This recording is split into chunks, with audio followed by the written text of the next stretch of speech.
The jungle was a furnace of noise and heat, a place where every breath felt heavy, and every shadow could hide a rifle. In 1944, the Pacific Islands were worlds torn apart by war, and for the Marines who marched through them, survival meant pushing past exhaustion, fear, and the endless drone of insects. Among those men was Corporal Jack Turner, a 24-year-old from a small farm in Ohio. He had grown up tending fields and waking before sunrise, his muscles hardened by labor, his mind shaped by lessons of discipline and respect, taught by a stern but fair father. Now, far from home, he carried those lessons into a world where life could be taken in an instant. Jack's unit had been fighting for days, advancing inch by inch through dense jungle and hostile terrain. The smell of gunpowder still lingered, mixed with damp earth and the stench of bodies left behind after firefights.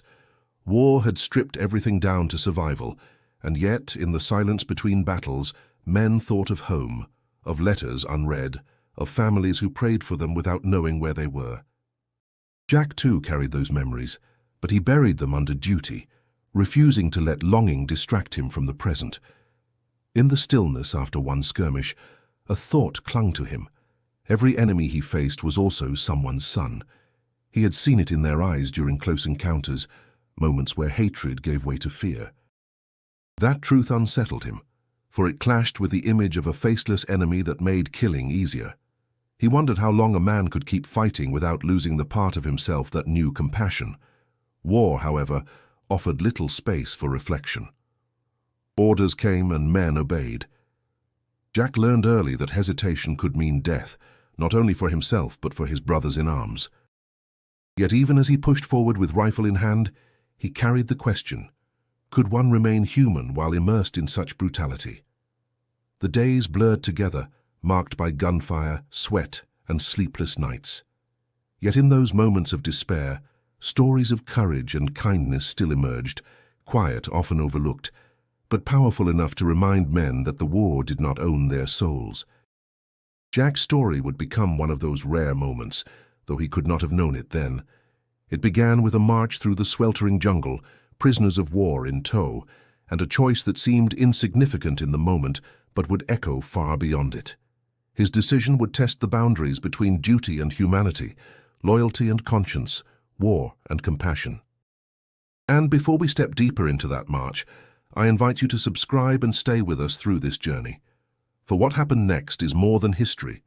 It is a reminder that even in the darkest chapters of war, a single act of mercy can change everything. Jack's path was about to cross with a man who, only hours earlier, would have pulled the trigger without hesitation. Yet fate would bind them in a way neither could predict. The jungle was about to witness not just another chapter of battle, but a story of connection between enemies who discovered, for a fleeting moment, that humanity could survive even in war's cruelest theater. The march dragged on through the oppressive heat, each step sinking into mud that clung to boots like chains. The jungle loomed thick around the column of Marines and their prisoners, its canopy choking out the sun, while vines curled across the path like snares waiting to trip the weary. Sweat streamed down faces, soaking uniforms already stiff with dirt. Every man's breath was heavy, every movement weighed down by exhaustion, yet the orders were clear: keep moving inland, secure ground, and hold the prisoners. Jack Turner trudged forward with his rifle slung at his side, his eyes scanning both the trail and the men around him. The prisoners walked in silence, bound by fatigue and guarded by the watchful eyes of Marines who had lost friends in battles against men just like them. Some of the prisoners were barely more than boys, their uniforms torn, their faces streaked with grime and hollow with hunger. Others carried the scars of combat, their expressions unreadable as though they had buried all emotion beneath a mask of obedience. "Keep them moving," Sergeant Miller barked, his voice carrying above the drone of insects. "We're not camping out here." Private Lewis, trudging just behind Jack, muttered under his breath, "Feels like we've been marching forever." "You'd think they'd surrender faster with the way they look." Jack didn't answer. His eyes had caught a man stumbling in the line of prisoners, a soldier whose uniform was dark with dried blood, whose steps faltered every few paces. The Marine ahead of him shoved him forward with the butt of a rifle, but the man nearly collapsed, catching himself at the last second with trembling hands. The sight dug at Jack. He reminded himself that this was the enemy, men who had fought to kill them only days earlier. Still, something inside him refused to look away. That wounded prisoner's struggle was too familiar, the same exhaustion Jack felt in his bones, the same fight to keep moving when everything inside screamed to stop. The march continued, and with each mile the weight of silence grew heavier. The jungle pressed in, its sounds unnerving, the cry of unseen birds, the rustle of branches in the humid wind. Jack could feel the tension simmering among the Marines, many of them looking at the prisoners with thinly veiled contempt. Some muttered insults, others spat on the ground near them, their bitterness hardened by memories of ambushes and fallen comrades. Jack's thoughts kept circling back to the same question. What separated them now? They were all men, broken by heat and hunger, pushed past the limits of endurance. He had been taught to see the Japanese as ruthless, unyielding, willing to die before showing weakness. Yet here they were, marching with heads bowed, stripped of that aura of invincibility. As evening light filtered through the jungle, painting everything in dim shades of gold, Jack felt the knot tighten in his stomach. War demanded obedience, but his conscience whispered louder with each step. Watching the prisoners stumble, he realized that tomorrow's battles would not only be fought with rifles, but with choices about what kind of man he would allow himself to become. The wounded soldier's shadow kept swaying ahead of him, each falter pulling Jack's gaze. Something told him this was not the last time their paths would cross. The column slowed as the path narrowed, roots jutting from the ground like jagged bones. The prisoners struggled to keep pace, their thin frames stumbling beneath the weight of fatigue. Jack noticed one in particular, a young Japanese soldier whose uniform clung to his body in tatters. His face was pale, lips cracked from thirst, and blood had seeped through the bandages wrapped hastily around his leg. With each step, he limped harder until his body finally gave way. He fell forward into the mud, groaning in pain, his breath rattling in his chest. "Get up!" a Marine shouted, thrusting the barrel of his rifle toward the man. When he didn't move fast enough, another struck the ground near him with the butt of his weapon. No time for dead weight. The prisoner tried to push himself upright, but his strength betrayed him. His arms shook, his body trembling, as if the very act of breathing required all his effort. His eyes darted between the Marines, wide with desperation, yet there was something else too. A quiet dignity, a refusal to beg. Jack stopped in his tracks. He felt the eyes of his comrades on him, some smirking, others impatient. Miller's voice cut through the noise. "Leave him. If he can't walk, he won't make it to camp, not our problem." Jack's jaw tightened. He looked down at the young soldier, then back at his unit. The memory of his father's voice came unbidden, words he hadn't thought of in years. A man's worth isn't measured by how easy it is to walk away from the fallen. He slung his rifle back over his shoulder, ignoring the mutters of protest around him. "You can't be serious," one Marine scoffed. "You're going to carry him." "He'd have slit your throat yesterday if he'd had the chance." Jack crouched down, sliding an arm under the prisoner's shoulders. "Get up," he said firmly, his tone not cruel but commanding. The young man hesitated, as if unsure whether this was a trick, then leaned into Jack's strength. Together they rose slowly, the soldier's weight pressing heavily against him. The column shifted uneasily. Some Marines laughed under their breath, others spat in the dirt. But the prisoners, watching from the line, stood in silence. Their eyes followed every movement, their expressions unreadable, yet sharpened with intensity. The soldier whispered something faint, his voice hoarse but clear enough for Jack to catch. "Arigato." The word, simple and fragile, carried across the tension like a spark in dry grass. Jack felt it settle deep in his chest. Miller barked again. "Move it, Turner, we don't have time for charity." Jack adjusted his grip, ignoring the weight of disapproval around him. The march resumed, his steps slower now but steady. He didn't look at the others, he didn't need to. He knew their judgment already. But he also knew something had shifted in the air, a ripple that would not vanish so easily. Every step forward carried more than the soldier's weight.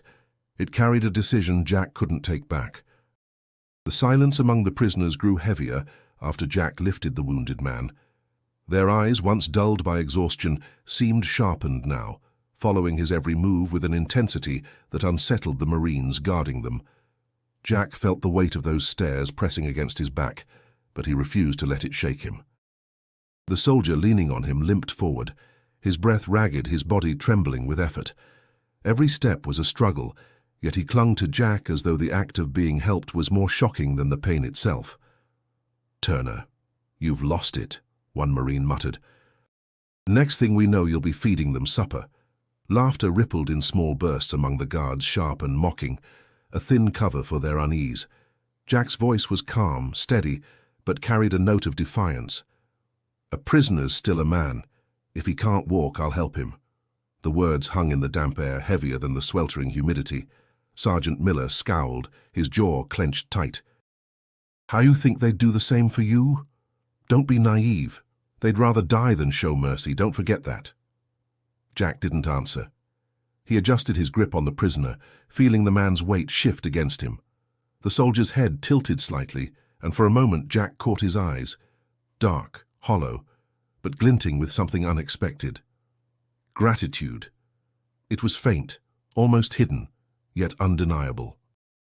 Then, in a whisper so soft it barely rose above the rustle of leaves, the soldier said again, "Arigato." The sound struck deeper than Jack expected. It wasn't the word itself, but the fragile sincerity behind it. Here was an enemy, bloodied and defeated, offering thanks in the only way he could. Jack's throat tightened, though he forced his face to remain composed. Around him, the mocking voices of his comrades faded into the background.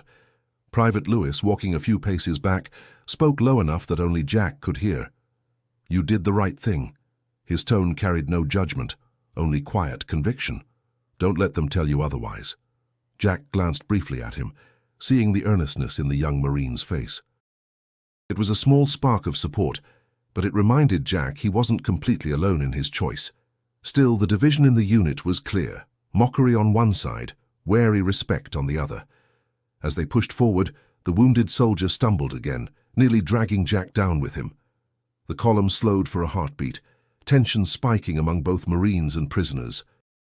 A single mistake here could ignite violence, yet Jack steadied the man firmly and pressed on, refusing to let him fall. The act, simple as it seemed, left ripples in its wake, among the prisoners, who exchanged quiet glances, and among the Marines, who muttered beneath their breath. Jack's decision had marked him, whether for ridicule or for something greater he could not yet tell. But as the march continued, he sensed that this moment would not pass unnoticed, not by the men he fought beside, nor by the enemies he now carried forward. The column finally reached the clearing chosen for the temporary holding site. Marines set about erecting a perimeter with bamboo stakes and rolls of barbed wire, creating a crude cage that separated the prisoners from their captors. A few tents were pitched nearby, their canvas already damp with the clinging tropical air. Smoke from small fires rose sluggishly into the canopy, blending with the mist that curled through the trees. The ground was soft and uneven, covered in mud that stuck to boots and soaked into clothes. Jack eased the wounded prisoner down carefully among the others, his arm aching from the weight he had carried. The man lowered himself with effort, his breathing shallow, his face drawn tight from pain. Around him, fellow prisoners shuffled closer, offering what little space they had, their eyes fixed on Jack. None spoke, but the silence itself felt heavier than words. "Get some water in them," Miller ordered curtly, tossing a canteen toward the fence. A Marine shoved it into the dirt near the prisoners, the gesture rough and dismissive. The prisoners reached for it hesitantly, taking turns with brief sips, their movements slow, almost ritualistic. Jack lingered by the fence, watching. He noticed how gaunt their faces were, how their uniforms hung loose on frames starved by weeks of fighting and retreat. These men, once fierce adversaries, now sat hunched with shoulders slumped, their pride stripped away. Some stared at the ground, others at the sky as if searching for something beyond the prison of bamboo and wire. "They don't deserve pity," one Marine muttered nearby. "Fanatics, every last one. Don't let those faces fool you." Jack said nothing. His gaze drifted back to the soldier he had helped. The man rested against a post, his injured leg stretched stiffly in front of him. Though his body was broken, his eyes held a flicker of life. Jack found himself unsettled by the thought that in another circumstance the two of them might have passed each other on a street, strangers with no reason for hatred. That night, as rations were distributed, the difference between captors and captives became more striking. The Marines sat together around small fires, trading crude jokes and lighting cigarettes, their laughter sharp and fleeting against the darkness. The prisoners huddled in silence, their shadows long and still, receiving scraps of food tossed their way as though they were animals. Lewis sat down beside Jack, breaking open a tin of beans. "They don't even look like soldiers anymore," he said quietly. "More like ghosts."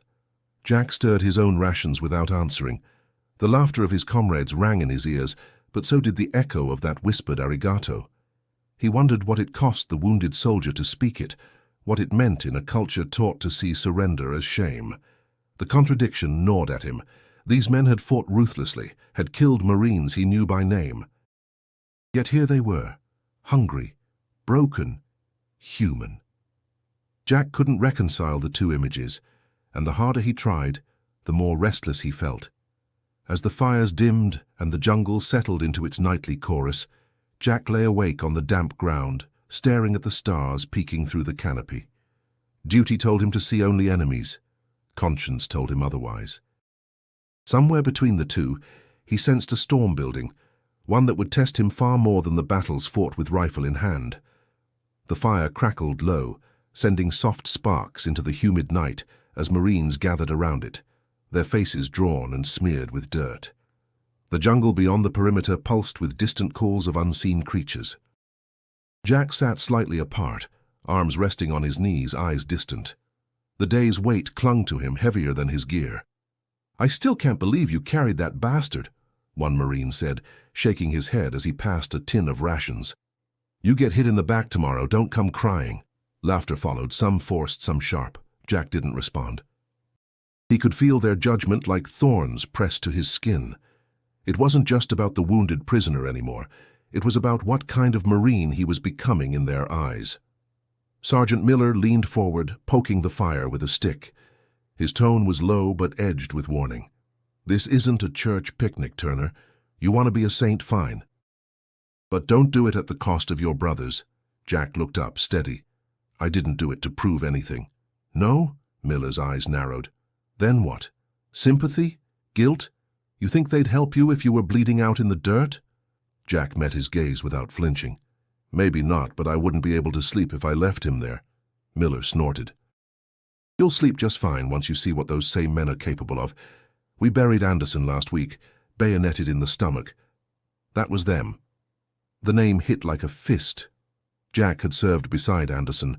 They'd shared coffee under the same tarp, laughed over letters from home. But he also remembered what Anderson used to say, that you couldn't lose your soul just because the world around you already had. Lewis, sitting nearby, broke the tension with a quiet voice. Maybe he saw something in that man we don't. The circle fell silent. Some stared into the fire, others at the dirt. The jungle murmured around them, a symphony of night sounds that never quite faded.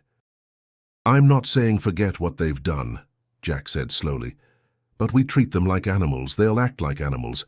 Maybe we show something different, something they don't expect." "Like what?" another Marine scoffed. "A hug and a handshake?" Jack shook his head. "No, just dignity. If there's anything left in this war that still means something, it's how we treat people when no one's watching." The words hung in the smoky air. Miller said nothing more. He rose, muttering under his breath, and disappeared into the darkness toward the tents. The others dispersed gradually, their conversations quieter now, more reflective. Lewis lingered beside Jack, pulling his canteen from his belt. "That took guts," he said. "I don't know if I could have done the same." Jack didn't answer right away. His eyes drifted toward the prisoner enclosure, where shapes moved silently in the shadows. "I don't know if it changed anything," he said, voice low. "But for a moment it felt like it could." Lewis nodded, offering the canteen before standing. "Get some sleep. Tomorrow's a new hell.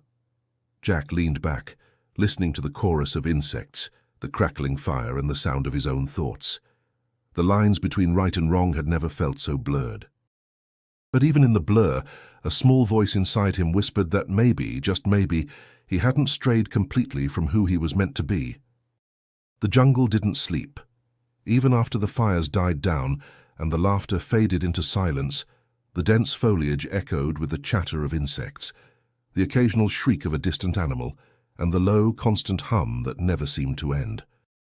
Jack lay in his cot beneath a canopy of mosquito netting, his rifle propped beside him, his boots unlaced but still on. Sweat slicked his skin despite the night breeze. The air was thick, close, impossible to breathe without effort. His thoughts refused to settle.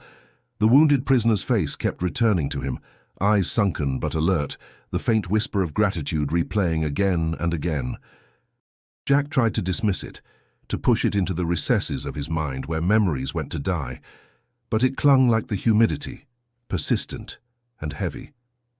He sat up slowly, listening. Around him, soft snores and shifting bodies marked the restless sleep of men who had marched too far, seen too much. Lewis murmured something unintelligible and turned over. Beyond the perimeter where the POWs were held, all was quiet, too quiet. Jack rose, grabbing his rifle out of habit, and stepped outside. The moon cast a silvery glow through the trees, painting the ground in long shadows. A Marine stood guard at the enclosure's edge, shifting from foot to foot, eyes bleary. He nodded at Jack but said nothing. Jack walked slowly along the perimeter, gaze scanning the prisoners.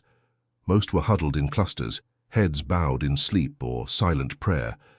But there was a stillness in the way they lay, a stiffness that didn't match the normal exhaustion of men at rest. It was as if they weren't sleeping at all but waiting. A chill passed through Jack despite the heat. He stopped near the center of the enclosure. The wounded man, Hiroshi, he recalled the name written on the tags, was sitting upright back against a post, eyes open, staring directly at him. Not accusing, not angry, just watching. Jack met his gaze. For a moment, neither moved. The jungle sounds faded, the weight of that look pressing down like a held breath. Then, without a word, Hiroshi lowered his head and closed his eyes. Jack turned away unsettled. He walked back toward the tent, his footsteps soft in the dirt. Every instinct told him something wasn't right. Not danger exactly, but something beneath the surface, coiled and quiet. Back inside, he lay down but didn't close his eyes.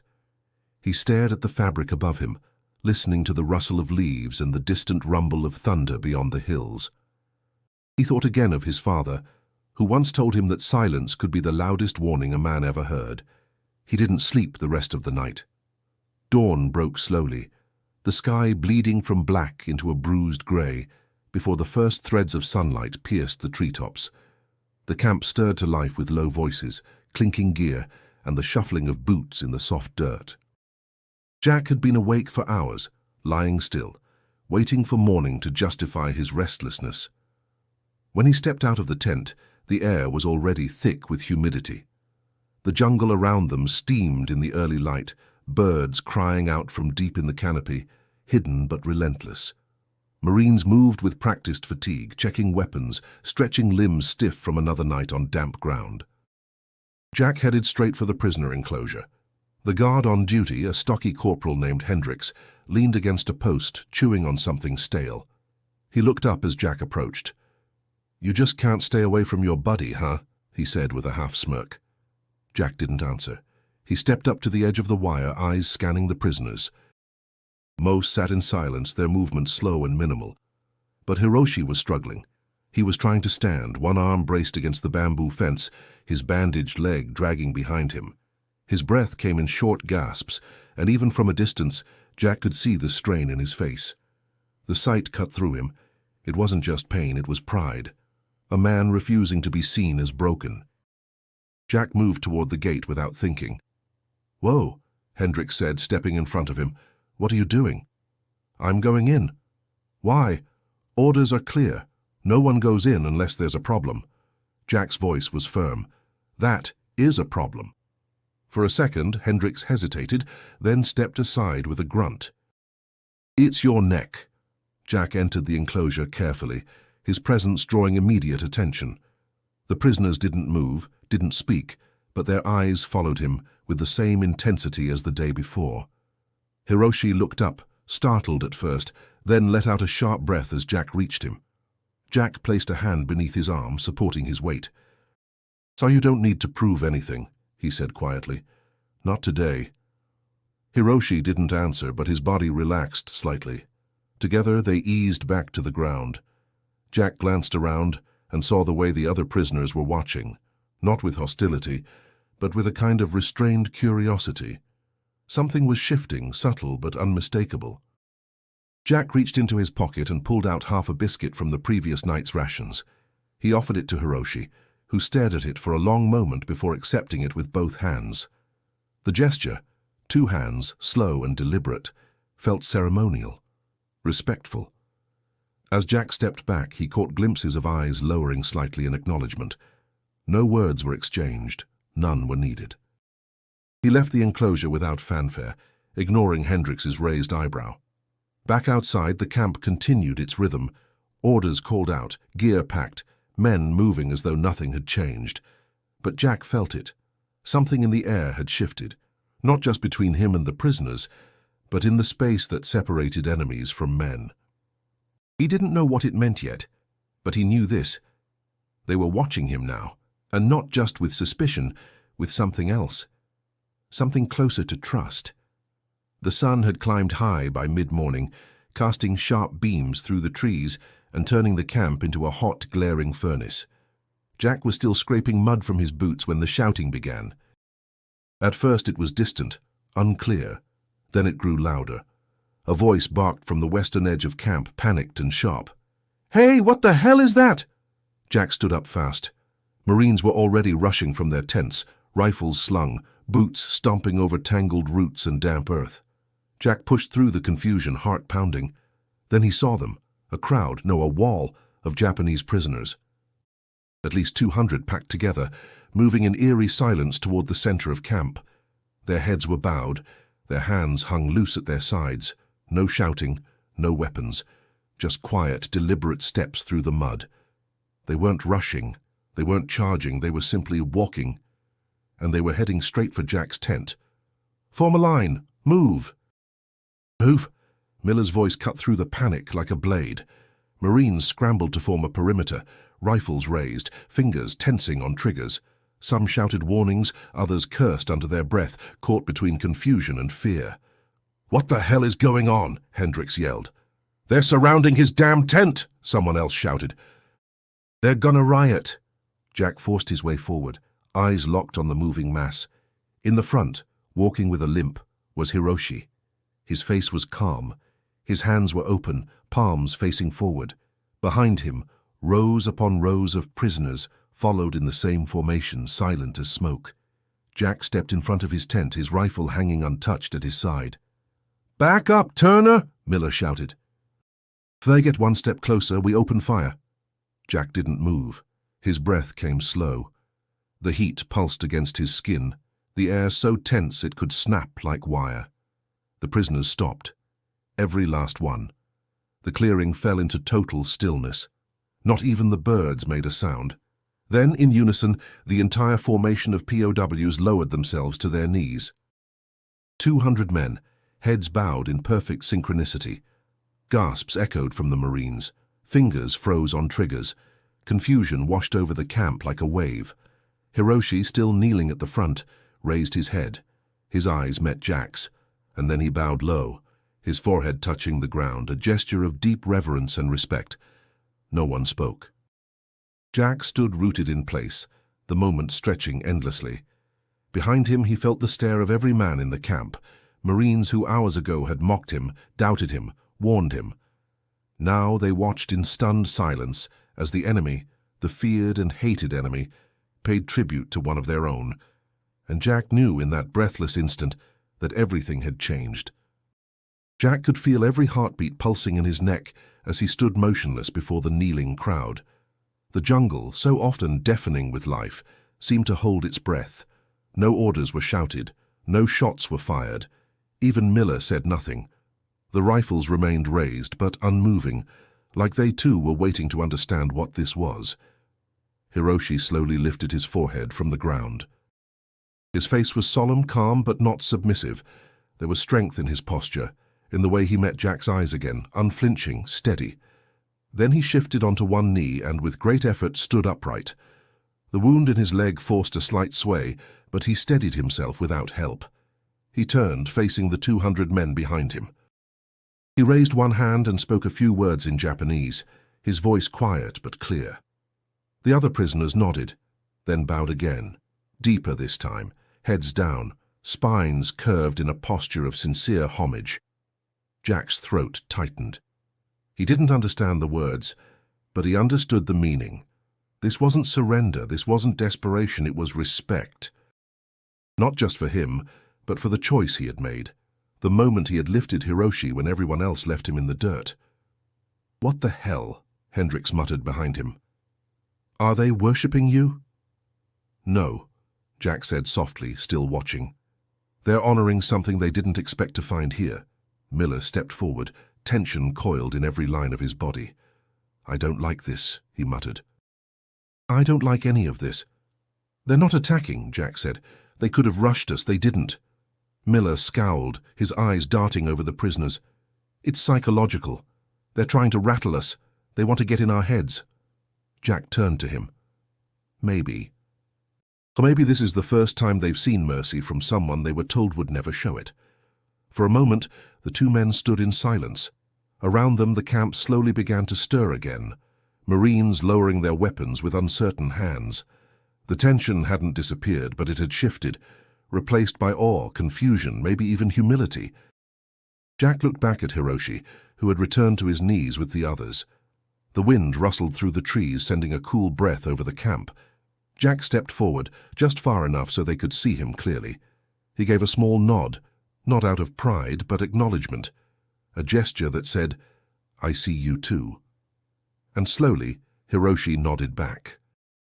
It was a gesture exchanged between men separated by language, culture, and war, but united for one moment by something deeper, something neither side could have imagined at the beginning of this march. In that quiet clearing, beneath the weight of rifles and memories, Jack Turner realized that the line between enemy and ally wasn't always drawn with a bullet. Sometimes it was erased with a gesture of simple, stubborn humanity.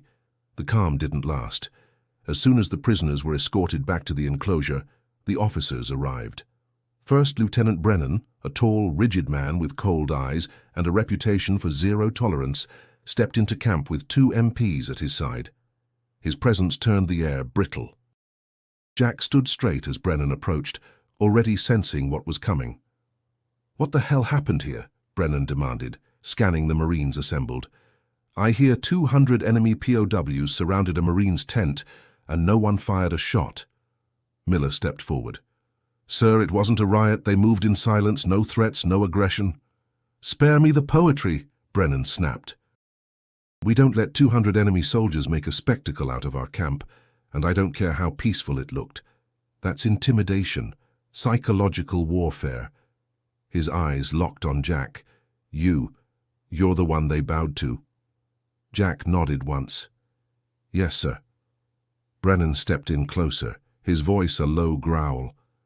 "You give them special treatment, Corporal?" "I carried one who was wounded. He would have died in the jungle. You were ordered to leave the weak behind. He wasn't a threat, he couldn't even walk. I made a call."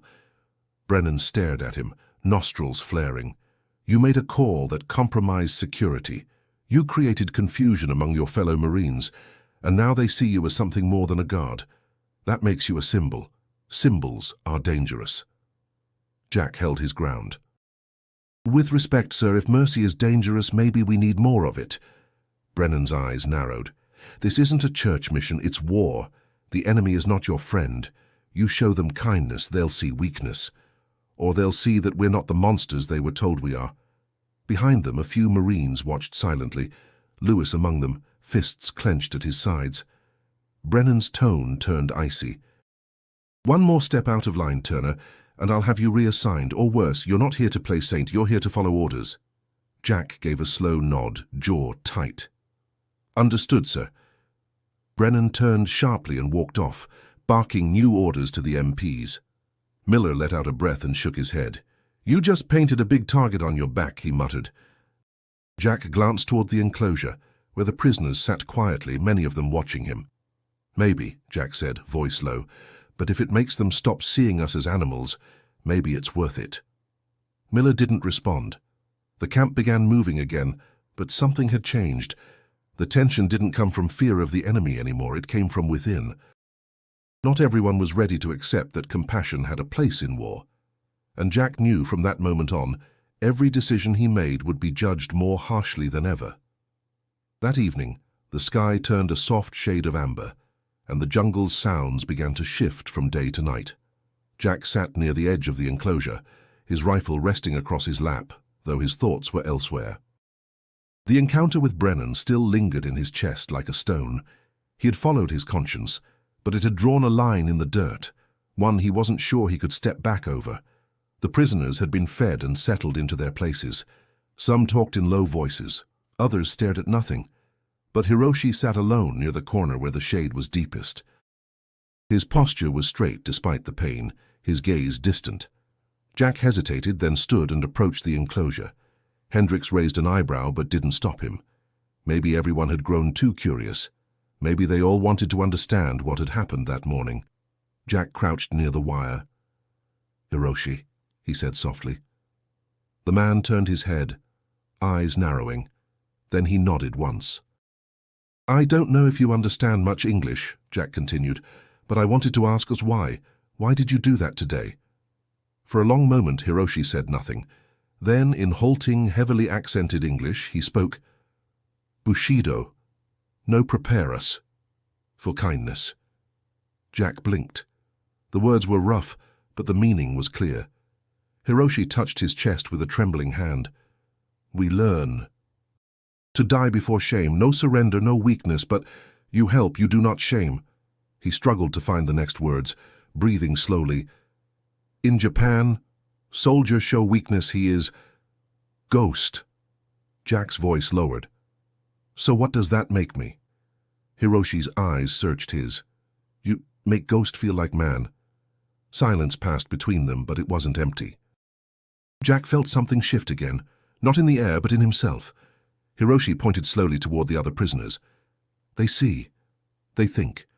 Maybe war not only way." Jack nodded. "Maybe it's not." Hiroshi looked down. "Many will still fight. It is all they know, but not all." Jack stood, unsure what to say next.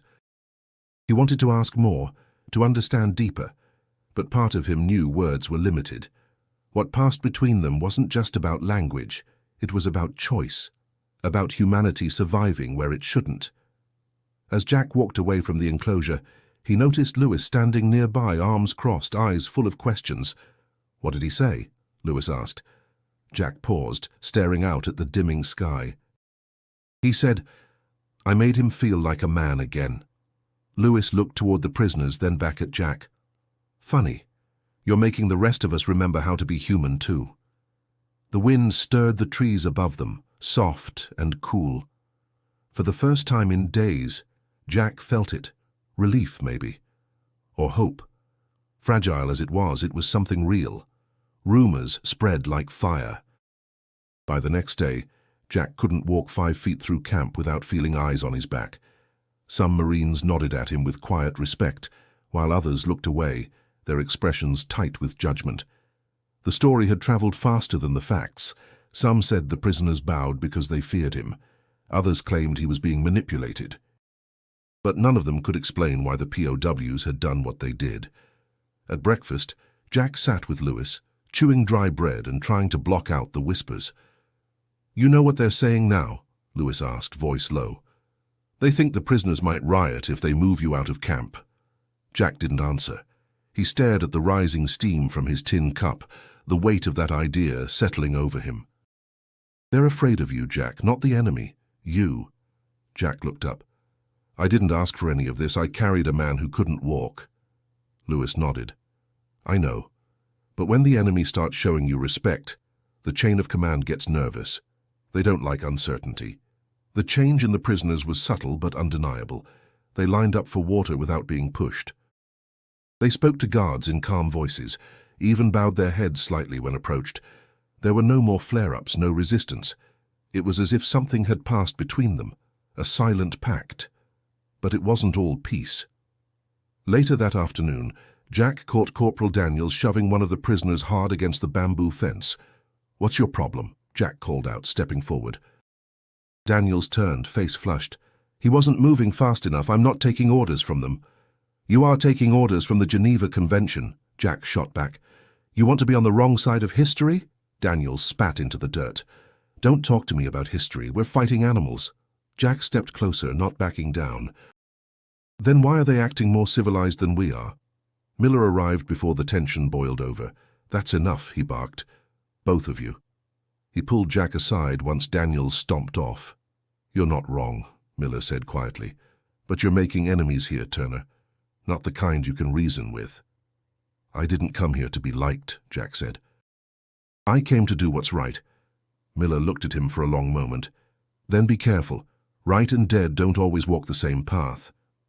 That night, the camp was quiet again, but the peace felt fragile, like glass stretched thin.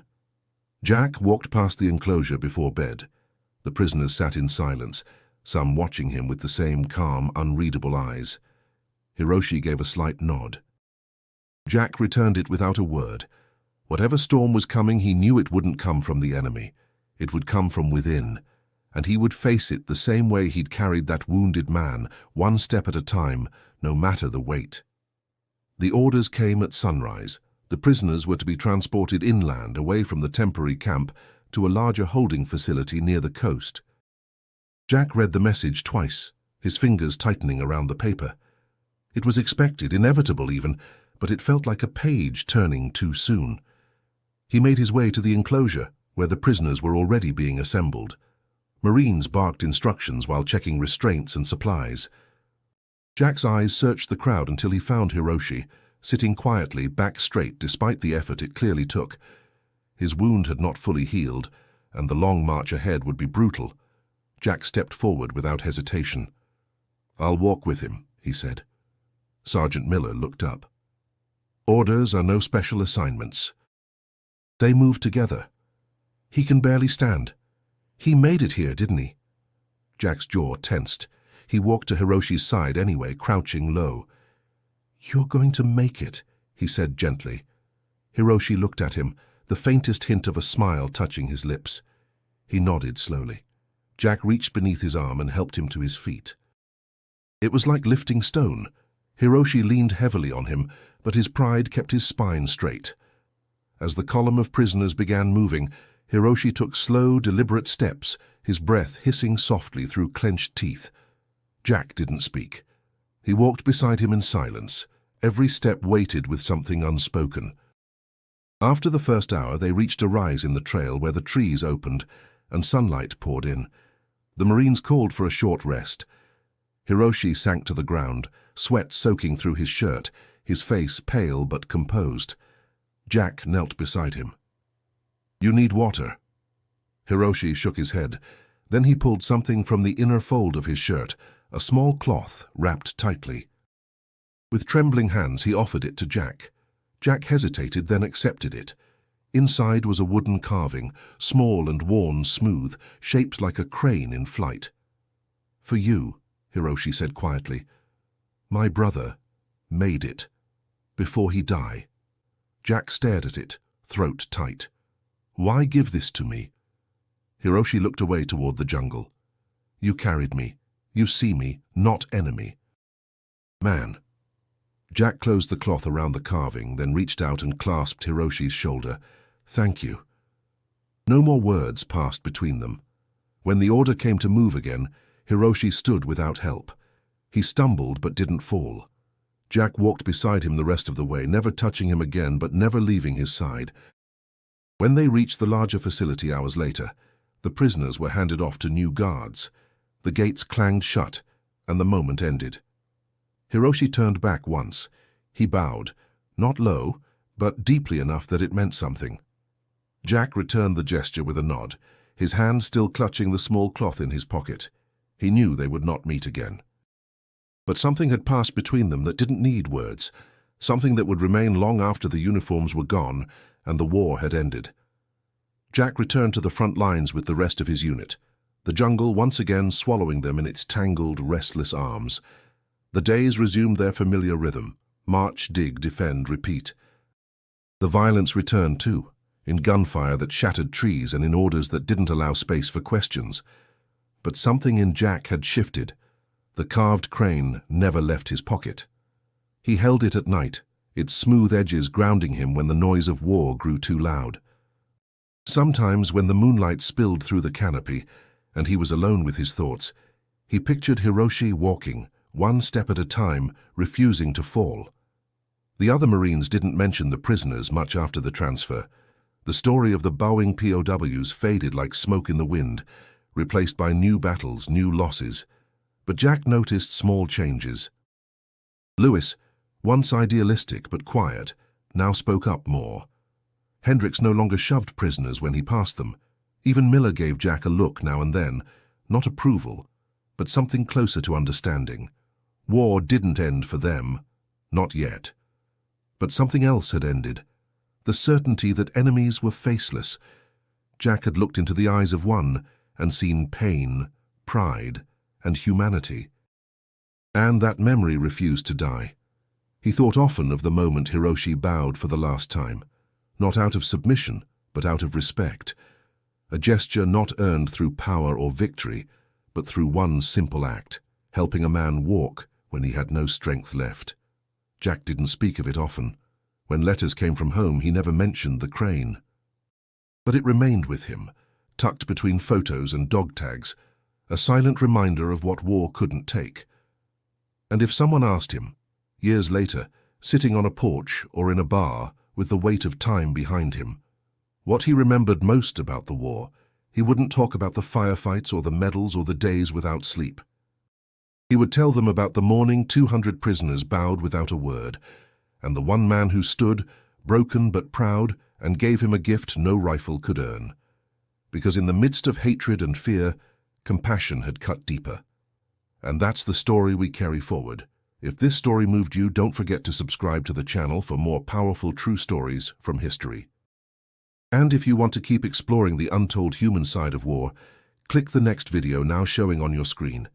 There's more to uncover, more to remember.